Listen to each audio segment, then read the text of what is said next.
The great horned serpent was a creature of Native American folklore. It connected our world with the underworld. This right here is bedrock that comes out of the ground. It could be a representation of our world meeting the underworld. Sitting on top of this bedrock is a stone row that ends right where the bedrock appears. The stone row moves across the landscape in the same manner a snake would. As well, the stonework in this stone row appears to be heavily decayed, as if it's been weathered by rain and the elements for a very long time, as you can see right here. There's placed quartz here and there, such as that. Some stone appears to be rusting, like that one right there. And it just keeps going this way, and let's continue down this way and I'll show you what I mean, how it appears to be moving across the landscape in a serpent manner.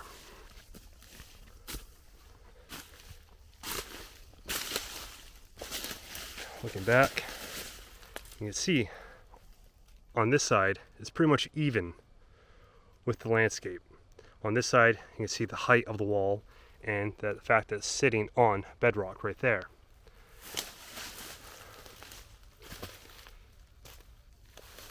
This stone row incorporates boulders, such as that one right there. And here's some more rusting or burning, almost looks like right there. The only areas I've seen stones like this within stonework and stone walls is in this one little area of an Asian volcano. But continuing down this way, you can see the wall changes in height, as if it's going up and over, like a snake moving across the landscape. There's actually really good rock art on the banks of the Kennebec River in Maine depicting the great horned serpent in the same kind of up and down movement.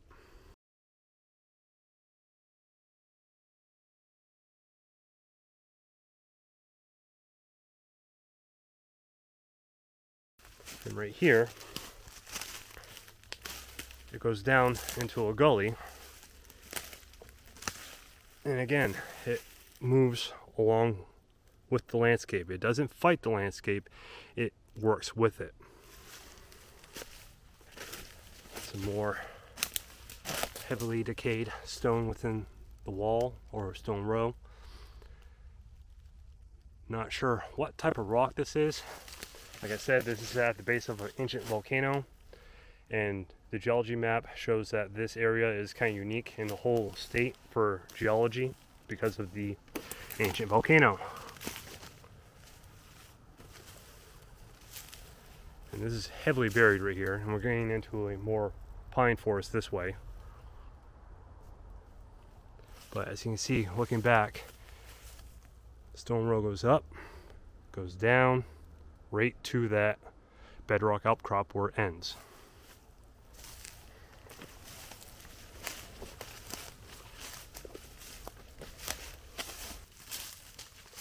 And here's an interesting feature. I'm not sure if this is intentional or over time the wall has been pushed down by the elements, but you can see the wall comes to like a zigzag right there, kind of like a U shape, and then it travels up this way.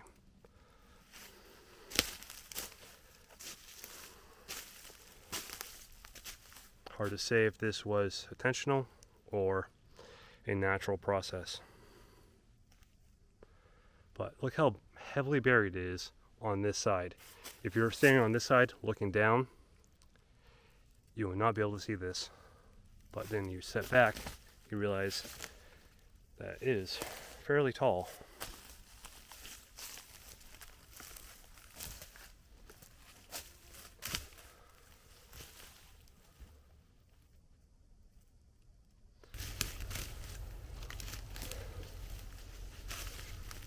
Down here, I'm not sure it's because of the acidic from the pine trees or what, but it seems more heavily decayed down this way than it does up there. But still, same kind of thing. It's heavily decayed. You can see right here, the footing of this wall is very large stones.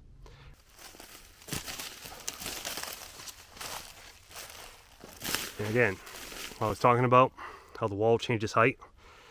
Back there, you can see this section of the wall right here is probably 3.5, 4 feet tall. Down here,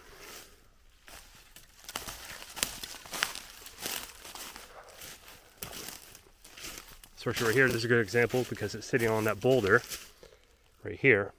It's not that tall. This is probably roughly 2 feet tall. So you get that serpent movement within the wall itself.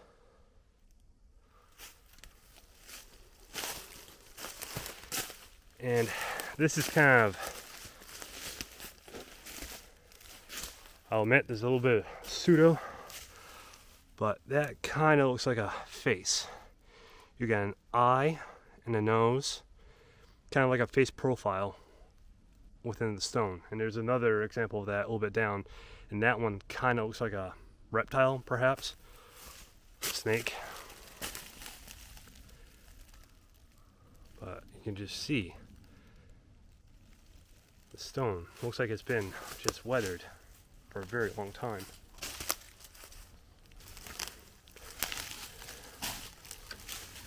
And it's actually a good example of one of these that looks like has water channels going down it. Just gotta find that one again. But this is the other one that could be shaped as if it's been notched to make a reptile head, maybe. It's kind of pseudo-esque, I know. But people that have been studying this a lot longer than me have shared representations of faces and reptile effigies within the wall itself. And this could be one, and same with the one right over there.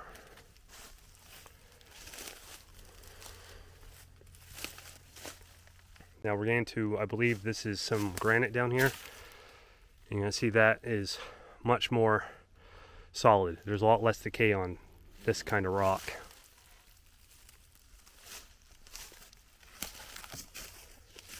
You can see right here, looks like it's been just washed away of years and years of water.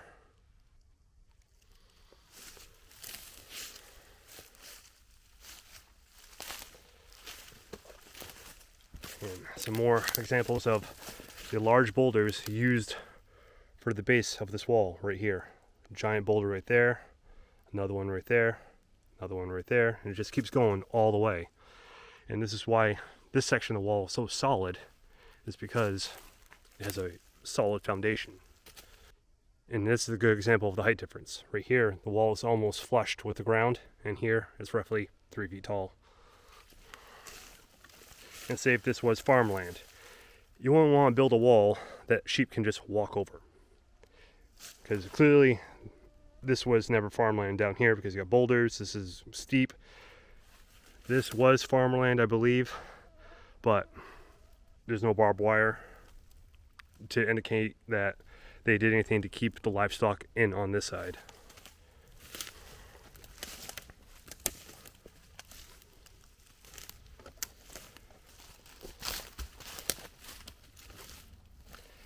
And this section has been heavily eroded and moved around by trees. As you can see, trees are growing right in the middle of it. And that really alters the wall itself, because the trees grow and push the rocks around. But down here, this is a giant slab right here. This is probably, I would say, 4 feet long, about a foot wide. You have a window right there. You have a notch or niche with a placed stone within the niche. Very common with ceremonial stone landscapes. Native Americans would place stones as a prayer to the ancestors or to the land itself.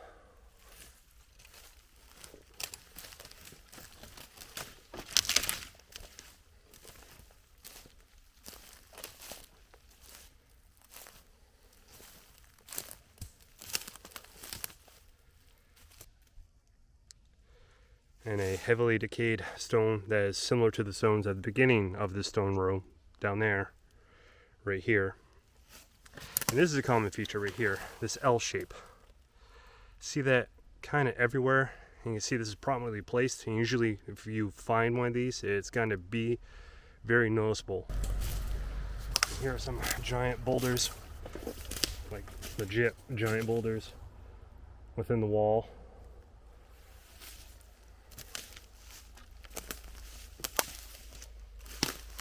Such as this one right here. And it comes to a corner right here.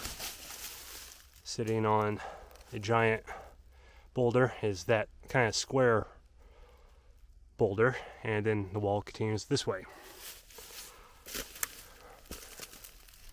I'm not gonna go this way because it becomes heavily forested and can't really get through it, but as you can see, it's more of basically the same kind of construction. Giant boulders within the stone row itself. Trees growing out of it.